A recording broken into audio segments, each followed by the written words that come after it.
Ketemu lagi di Hot Room. Di segmen terakhir ini kita akan kasih kesempatan kepada para narsu untuk memberikan saran kepada para pendatang, para perantau ini. Pertama dari Pak Ciko, apa saran saudara kepada para perantau yang baru tiba di ibu kota?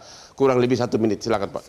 Saran utamanya tentunya harus mengetahui skill diri sendiri ya. Sebelum datang apa yang akan dikerjakan di Jakarta, jangan sampai juga berpikir kemudian datang tetapi hidupnya bahkan lebih susah daripada di mana mereka berasal. Itu satu. Yang kedua, pastikan pendidikannya cukup kan itu yang. Pastikan juga uang sakunya cukup untuk bertahan hidup beberapa bulan nih untuk mencari kerja itu kan. Nah, yang ketiga tentu bagaimana tertib administrasi ya ketika mendata dan lain-lain. Karena apa? Karena kalau tertib administrasi dan bisa memenuhi semua persyaratan, ujung-ujungnya akan dapat keringanan-keringanan juga kok untuk di Jakarta ya, bahkan dapat pelatihan-pelatihan juga. Tetapi itu semua harus betul-betul di-plan. Jadi perlu persiapan matang lah ya? Perlu persiapan matang. Tetapi yang terakhir yang saya ingin mengajak juga bahwa Jakarta ini nggak bisa cuma dibangun oleh Pemprov, nggak bisa cuma dikelola oleh Pemprov. Harus ada stakeholder lain juga turut serta dalam bagaimana caranya untuk bisa membuat kehidupan masyarakat Jakarta ini nyaman, pendatang juga bisa dapat kerjaan yang baik. Salah satunya apa?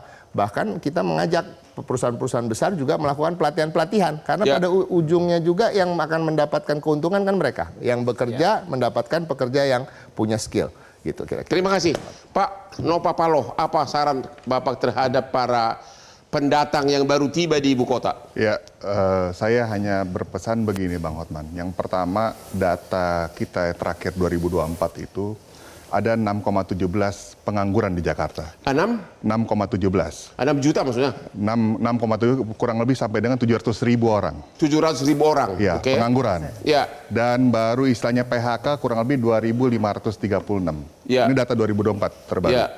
Nah, artinya pengangguran yang ada dengan domisili di Jakarta ini ada dengan 700.000. Dan kalau misalnya warga pendatang pun mau kesini yang tadi sampaikan 15.000 orang, tentunya harus berpikir dia harus bersaing. Harus bersaing dengan pengangguran yang sudah ada di sini. Ya, dengan ada 700.000 orang. Tentunya itu harus berpikir. Dan ada juga artinya yang PHK baru 2.500 orang, ya kan? Kalau kita lihat kawasan industri Jakarta ini cuma hanya Jeep doang sekarang. Jakarta Industrial Pulau Gadung. Kita hanya punya itu, benar Pak Sarman? Ya kan? Tidak ada industri-industri lain di Jakarta. Jadi intinya apa? Saran Bapak apa? Saran saya, tadi mungkin sama Pak Ciko juga gitu kan. Pertama kita harus melihat bahwa potensi kita apa yang untuk kita lakukan di Jakarta. Skill kita apa gitu kan. Mampu nggak kita berkompetisi untuk di Jakarta. Dengan tadi yang 700.000 orang itu. Seperti itu Bang. Atau memilih alternatif pindah ke daerah lain. Oke Pak Sarman.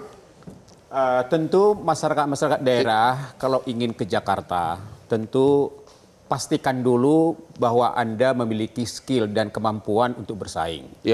Dan kemudian kan bisa jadi ormas Pak tanpa perlu itu menjadi beban sosial. Oh, beban sosial. Tapi lihat dulu di sekelilingnya di daerah.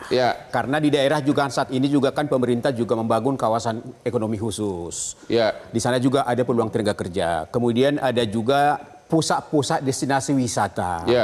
Kemudian saat ini juga pemerintah juga akan membangun puluhan ribu yang namanya dapur untuk makan bergizi gratis.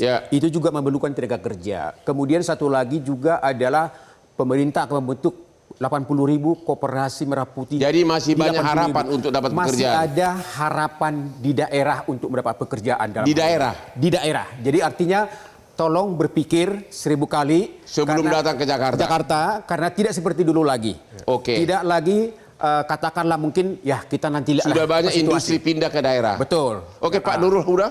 Ya, kalau saya tadi kalau dari masyarakat mungkin sudah banyak ya.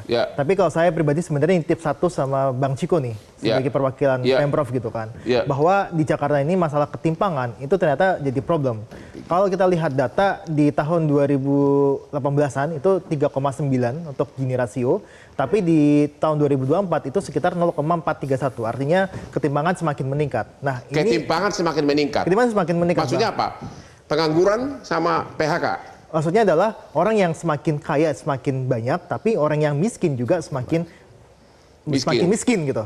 Nah, inilah yang sebenarnya menjadi tantangan bagi Pemprov ke depan bahwa yang miskin ekstrim ini jadikan sebagai... Di ibu kota ada berapa juta yang miskin ekstrim? Miskin ekstrim sekitar mungkin sudah hampir hampir tidak ada ya. Kalau miskin biasa kan 450.000 ya, Bang Ciko ya. 450.000. Iya, miskin biasa. Miskin biasa. Miskin biasa itu maksudnya apa? Miskin biasa itu yang tinggal di gubuk atau apa? Enggak. Kalau kita ngurangkan kan pakai pengeluaran sekitar 360.000 per bulan. Oke, itu miskin biasa. Itu miskin biasa. Kalau ekstrim itu di bawah $1 per hari, 0,9 dolar per hari. Jadi miskin gitu. biasa ada berapa ratus ribu di Jakarta? 450.000. 450.000. 450.000. Miskin biasa dengan pendapatan 350.000 sebulan. Ya, sebulan masih ada masa sedikit, makanya. Tapi satu sisi orang yang kaya juga ada di Jakarta, makanya ketimpangan itu semakin melebar. Ketimpangan semakin melebar. Makanya ini kita titip nih ke Bang Ciko, ke Pemprov untuk bisa menyelesaikan masalah ini. Itu adalah tugas dari Pemda DKI, oke? Pak Yayat, saya tertarik ada pertanyaan khusus kepada Bapak. Iya. Benar nggak bahwa perantau di Jakarta ini lebih banyak cewek? Coba dulu. Dan kenapa? Coba. Saya harus bicara karena saya tanya ini karena Jakarta ini termasuk tempat sugar daddy tertinggi, nomor 2 di dunia. Ya. Rentang usia juga deh. Rentang usia. Begini, saya harus bicara dengan data dan informasi. Ya. Berdasarkan data yang kita dapat dari Dukcapil, Ya. itu memang dominan perempuan. Berapa persen kira-kira? 70? Persentasenya memang lebih besar dibandingkan laki-laki. Mungkin persentase antara 60-40-an. Jadi perempuan lebih dominan. Kedua, ini menunjukkan perempuan makin mandiri.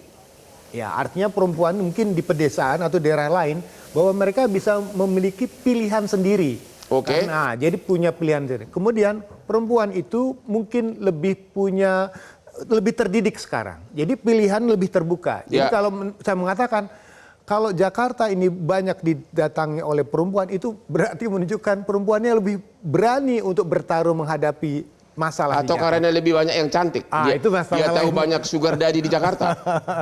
Itu masalah lain lah Bang. Tapi sekali lagi saya mengatakan, siapapun yang datang ke Jakarta, itu harus dua punya hal. Satu, berangkat dengan persiapan. Yang kedua, berangkat tanpa persiapan. Oke, itulah akhir dari diskusi kita malam ini.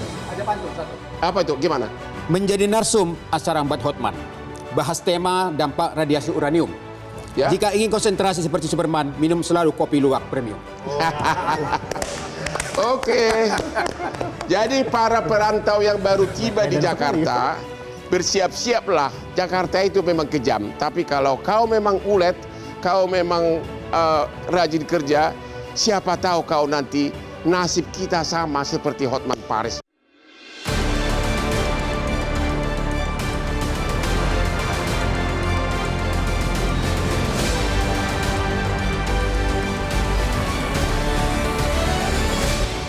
Jelajahi cara baru mendapatkan informasi. Download Metro TV Extend sekarang.